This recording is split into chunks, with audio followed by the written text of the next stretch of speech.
Hello everyone and welcome back to my channel. It's Fatmata here from Traditionally Inspired Meaningful Art, and I'm very happy to have you here. I wanted to come on to do a just-in-time, sort of in the moment recap of things that I've been making over the past 2 weeks. I hope that you've enjoyed seeing my plans for this upcoming year. I know I released my review of my Make 9 from 2024 with my plans for 2025, in addition to my January sewing plans. And I am very pleased to say I've been sewing through a lot of those plans. I even rewatched the video just now, like skimmed through it, to say like, what were the plans again? What was it? And I have actually tackled majority of them. So that's really exciting. I'll kick off with the one that I'm wearing, which are the Simplicity 8698 trousers. So you can see here, they're like athletic style pants. I did view C and slightly opened up the leg a little bit to make it not as tapered. And I really enjoyed the pocket placement on this pattern. I made a toile first, so you can see it was a very rough and ready toile. This is the front. So I put here, this is where my belly button is. This line indicates the actual stopping point of the actual pattern, and then you add the elasticated sort of waistband. As you can see, I had to take in quite a bit along the side panel, as well as take in some in the back, and I wanted to raise the back seam as well. I think in the future what I should be doing is just a full seat adjustment, and I think that would solve a lot of the issues. This is made out of a rigid sort of like quilting cotton, and the fabric that I was using, it has a bit of stretch in it. Here is a piece of that fabric. It is a very, very beautiful sort of like maroon colored fabric, and I think it's a cotton base. It is so nice. It's got this much stretch, right? So I was like, that's not that much. I would treat it like a stretch woven maybe. And on the back here, you can see it is so dense and fleecy. And with the cold burst that we've gotten recently, I wanted to be cozy in this. I had already made a sort of long line cardigan, Simplicity S8742, out of this fabric. So I wanted something to wear at the bottom. So here you have it. You can see the pockets sort of are right to the front here, and I enjoy that. They are nice and roomy. I straightened out the leg a little bit so it wouldn't be as tapered, and there is a lot of space here.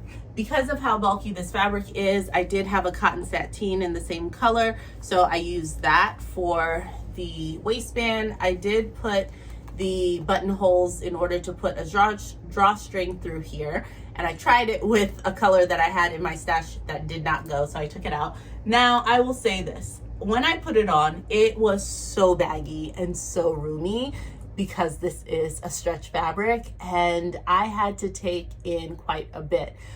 But I had already made the pockets and top stitched and understitched and did so much stuff to the pockets that I was no longer able to grade in anything from the pockets. So that left me with 2 other places that I could try and get rid of some of the bulk, and that's the front seam and the back seam. So I tried to like curve it out after the fact, and that has left me with this bubble. It's awful. And especially if I wear the pants like where I want them at my natural waist, it's just sitting there.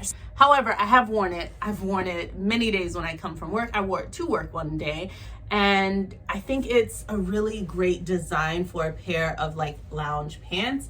Now, that little hump in the back aside, I do like the trousers quite a bit. I think I do have half a mind to go back and try and see if I could smooth out that bump in the back a little bit. So it would possibly require some unpicking, but they're super cozy, and I am happy that I made them. For this pattern, I initially cut out a size large and then graded into a size medium at the waist, and the hip measurements for the large for view C finished garment measurements were 46.5 inches. I'm currently 42 inches. Is that correct? So I definitely would fit in the size medium, which the finished garment measurements at the hip are 42.5 inches. So if I'm using a fabric that has stretch, that's great. That would be just fine. So I think I am going to size down for this pattern moving forward, but it is nice that I have sort of the muslin out of a cotton fabric, because when I looked at the fabric requirements or the suggestions, they listed lightweight fabrics with drapes such as activewear knits, cotton types, double knits, moleskin, poplin, sateen, stretch velvet, and silky types, twill, and wool types. So when I saw a number of those woven fabrics there, I figured I should muslin it out of a woven fabric, but they also included quite a few knits. So I would just say size down if you are sewing with one of the stretchier fabrics. But I really enjoy, I'm very happy that I made that and got this fabric out of my stash. Another one of my plans was McCall's 8150. I love the look of this tiered skirt, and I wanted to complete view B, which is the 3-tiered skirt. It is lovely. I made it out of this gorgeous fabric that my husband brought me back from a trip that he went on last year, and I really wanted to make this into something that I would wear all the time. A part of me initially thought that I would have to use a different fabric for the under pieces of the skirt, but I was able to make the whole thing out of the fashion fabric, which made me really happy. Additionally, some things that I want to make mention of, I typically grade in at the waist almost always because I have roughly a 12 to 14 inch difference from my waist to my hips, and I did not with this one. I cut a straight size 14 because that's what would fit at my hips, because I knew it was elasticated at the top. I didn't mind. I did French seams throughout. That was for a number of reasons. This is a light sort of rayon fabric, and I wanted to make sure that I had a clean finish on the inside, and that makes me really happy to see this, all the seams in there, French seamed, which is really beautiful and lovely. But also because for the bottoms, I had thought long and hard about how I would want to finish off the bottoms. I knew that I could do a narrow rolled hem on my sewing machine, which I thought would be quite fiddly. And then I also thought, do I bias bind it? What do I want to do? So I actually decided to do the narrow rolled hem on my serger. So it gives this sort of finish here.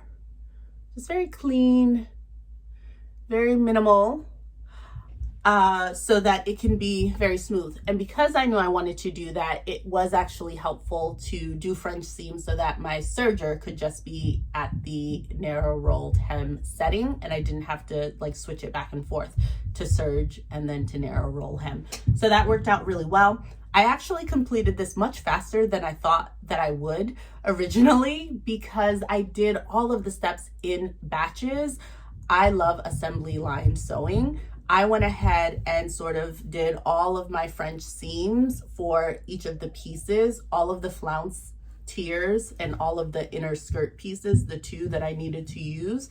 So I was doing all of I would do the first pass for the French seam, set it aside, and then I went ahead and trimmed all of the pieces, ironed all of the pieces at the same time, folded them so that I could do the second pass on all of the seams as well.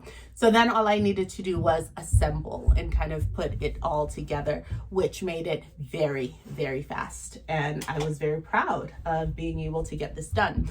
Another adjustment that I made is that I added 1/2 inch to every single piece in this dress, in this skirt. In the pattern, as you can see here, the model is wearing view B, and it looks like it's grazing her ankles. She's in heels, but it does look like it's grazing her ankles. But because I understood that view C was maxi length and the pieces are not different, I thought to myself, like, if that were maxi, this can't possibly be as long as it's appearing here. So maybe where she's wearing it, maybe the model's height in general. So just to cover my bases, because I did want mine to come about to my ankles, I went ahead and lengthened not only each flounce by 1/2 inch, but also the under skirt pieces by 1/2 inch. And that did get it to a length that I feel comfortable with. The colors in this are so autumnal that I do see myself wearing this primarily in the fall winter maybe, so it's gonna be nice to be paired with booties or boots, so I feel comfortable with the length of it. I did get to wear it to work this week, and I'm very, very happy that I made it. I showed my husband, I was like, do you recognize this? He thought I meant like, does he recognize the skirt? And he's like, no. I was like, no, the fabric, you brought me this. So he was very happy to see that I had made it up into something. Another thing that I made this past week was I finished up this jean skirt. I didn't make the skirt. This was a pair of jeans that my cousin had bought, but she wanted to turn it into a skirt. So we had started that process. I'm glad to announce that it is actually finished. I put the double stitching here along those seams that we closed. I hemmed it, made it really clean and finished. So I'm really, really happy that I got this done for her. I don't know if she's worn it yet, but I'm very happy that she at least has it and it's all done. So I'm still trying to dip into my mending or makes that I need to finish. And this was one of the things that I carried over from 2024. So I'm glad to get it done.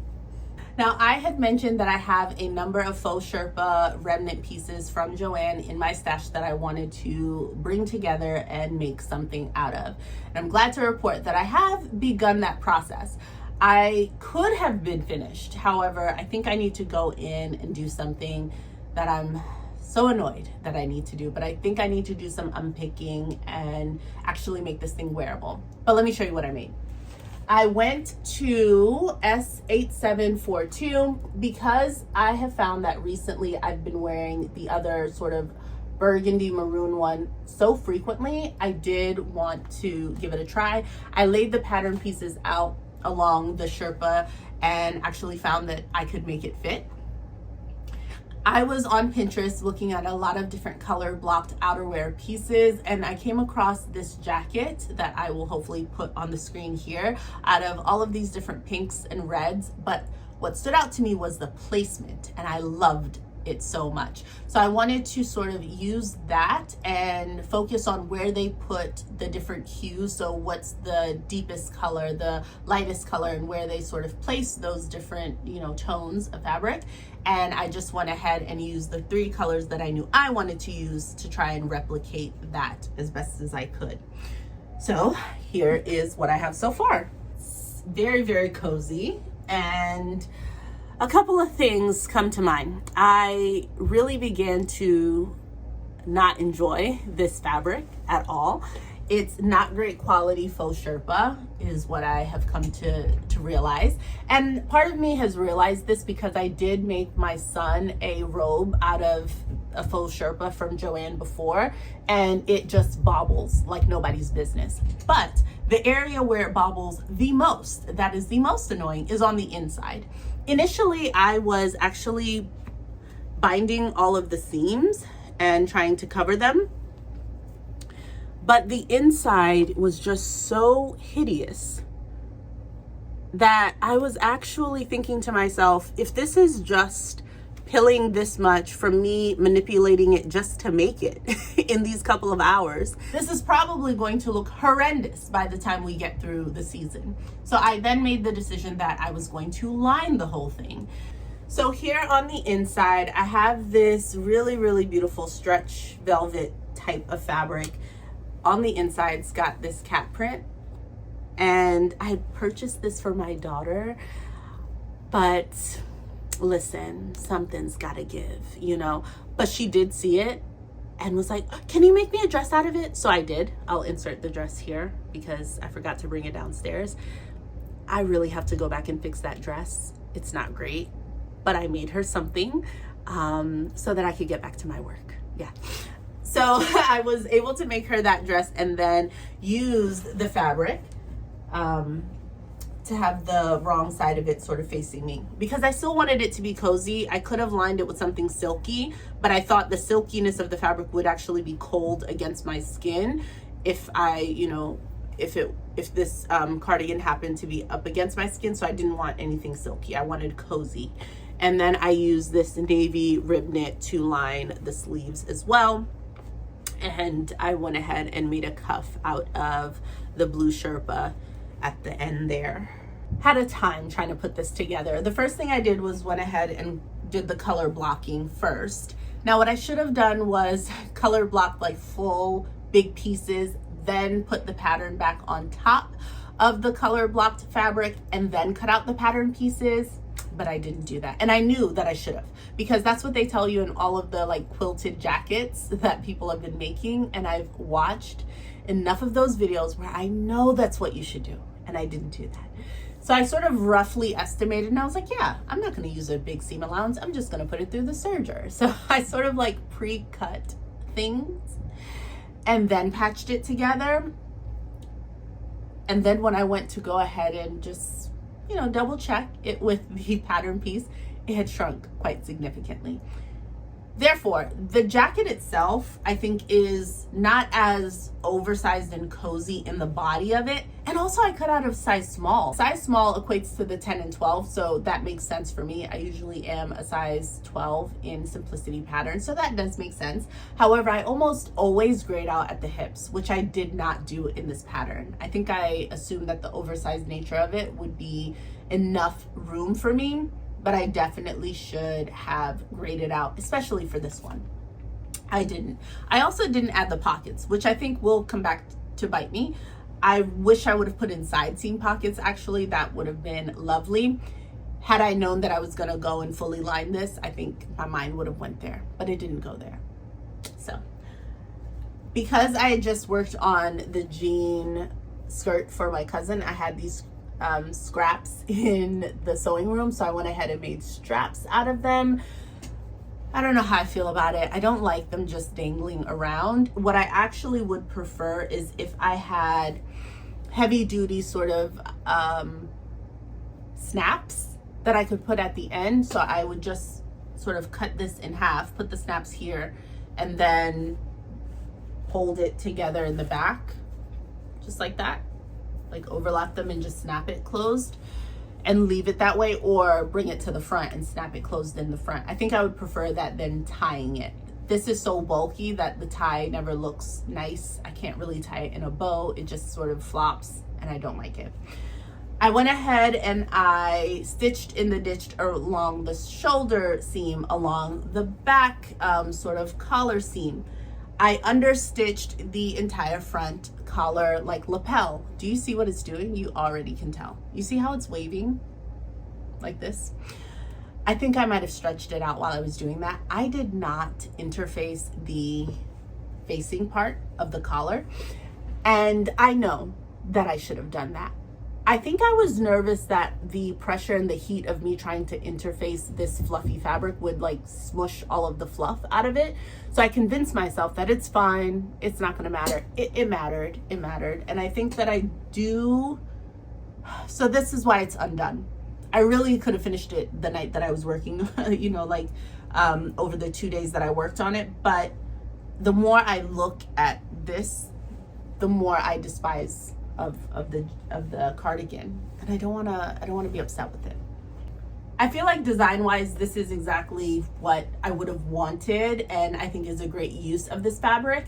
I do think that it's a poor quality fabric, and that's going to show, but for me, even if I could get 2 seasons wear out of this, I think I would be so happy. I could then take this bad boy apart, use this as stuffing for many different crafts or, you know, items for the kiddos, and then I would take that lining, the like holographic kitty fabric, and make something else for my daughter out of it. So I don't think it was wasted. It is so warm and cozy, and it has given me more appreciation for the simplicity pattern, and I definitely think that I have to revisit simplicity 8742 in the future, because I think the shape is great. I just need to remember to grade it out at the hip to the size large or even extra large, just to give me the room in that area. But I do think a small at the top and maybe grading out to a large would be great.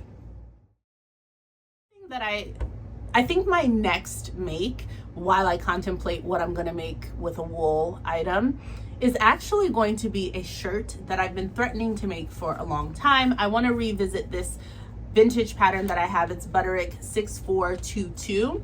I made this shirt out of a white hibiscus cotton fabric from Joann 2 years ago, and I really enjoy that top.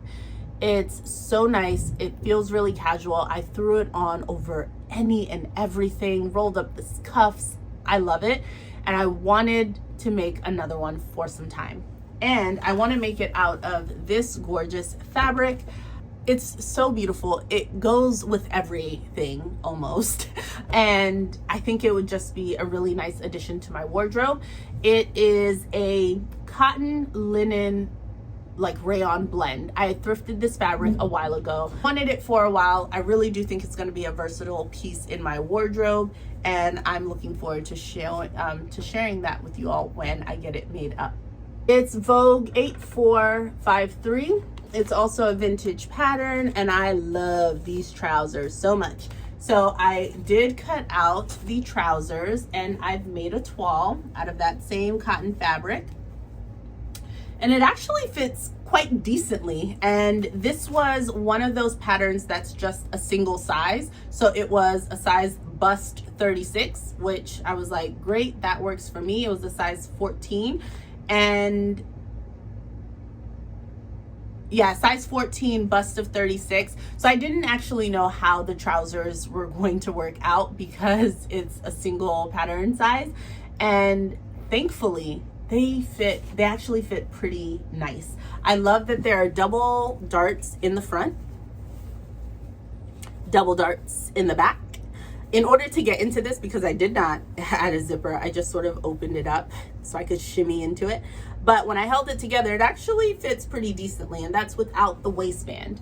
Now, I do think that, again, I could always possibly use a full seat adjustment just to make sure that the back sort of comes up quite a bit so that it's leveled with the front of the waistband. I often do find that the front of trousers sit really high above my belly button, and then the back barely makes it over the curve of my bottom. So I think that I'm going to try a full seat adjustment on this, but these could be like my new perfect pair of pants. If you watched my one of my previous videos, I talked about projects that I was working on all throughout December, and I have this gorgeous navy like viscose twill fabric that I was making Simplicity 1069 out of, and I don't know that I'm sold, so I might actually take this apart, and if the pattern pieces are big enough, cut out the vintage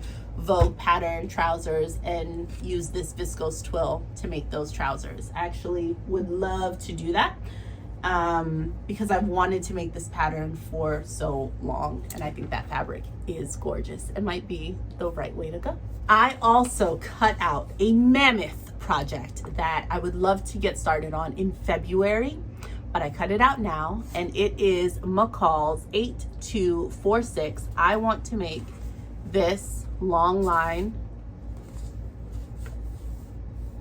trench coat. I want to make it. I want to make the trench coat. So I knew that cutting out the pattern pieces was going to be the first hurdle in my way. I am potentially going to do a quick toile of this, just of like back, front, one sleeve, just to see how it fits, how much room I have, to make sure I'm good on that, and then dig in. I know it's going to be a lot of interfacing of fabric, so that would be another step on just a lazy day where I want to be productive with sewing but don't actually have time to sew. I might just go and fuse the interfacing onto the fabric that I plan to use, and I will share more about that project at a later date. The next thing that I feel like I want to cut out just to have it available to me is S3001. I purchased this at the end of last year. I just think it's so nice and simple. And I like the longer view that the model is wearing. And yeah, I have so many lightweight drapey fabrics that I don't know what to do with. And sometimes I think I'm overthinking it, and something this simple and gorgeous and breezy might be the ticket. So I look forward to giving this a try in the coming weeks, and I will let you know how that goes. I went ahead and purchased a new sewing planner for this year, and I'm hopeful that it's going to allow me to be really thoughtful about my makes and put my notes in it. It did come during the week after I had my weekend of sewing, so I am hoping to go back in and take notes on the makes that I've already made, including, you know, the trousers that I'm wearing right now, so I don't forget all those notes that I just told you all, and so many of the other things that I've made, like make sure I grade out this, you know, cardigan pattern to a large at the hip, those sorts of things. I don't want to forget that. So my older book has served me well, even back in my days where I used to, you know, catalog my fabric in an analog style. So I am very happy to have this new planner, and I am really just hoping that I commit myself to using it, putting dates on things. Like this is talking about my January black and white collection, and my black and white collection was one that I did in 2021. So this book has been with me since then. And this dress actually came to fruition. Like, it's really cool to kind of look back and look at my old ideas, things that I thought to make but never did. So there's this blouse here that's got this like overgrown front with something that wraps around the neck. I'm like, ooh, that seems interesting. Like, I never made it, so I'd love to revisit that and see. But I am hopeful that I'll be better at note-taking this year, and I think having my planner will help me do that. Tell me a little bit about what you are making. Please let me know, how did I do on the makes that I've made so far? Please let me know if you've tried any of these patterns, are inspired to try any of these patterns, have any thoughts on my upcoming plans working with wool, ideas. I'm really excited to get this shirt made up. I know it seems really simple and like plain and whatever, but it just goes with so much, like this as a top on here. It's also the same color as this long line cardigan here, so I could wear it paired with that. I was able to wear my slip skirt, my bias cut skirt this week. I have been wearing this dark brown duster, the long line one, so much. DC Frocktails is going to be the first Saturday in February. So is that in a week? Please don't say it's in a week. DC Frocktails is coming up though. It might be in a week. That's wild. Anyways, it's coming up and I will be attending. I'm very, very excited. I need to still buy my ticket, but I am planning to attend. And I look forward to seeing anyone else who's going to be in attendance. Let's go and have a great time. And I'm still deciding on what I will wear to that event, but yeah, I'm very excited about it. That is all I have today, because I will continue to ramble. Have a wonderful day, and I hope to see you soon. Stay creative, friends. Bye-bye.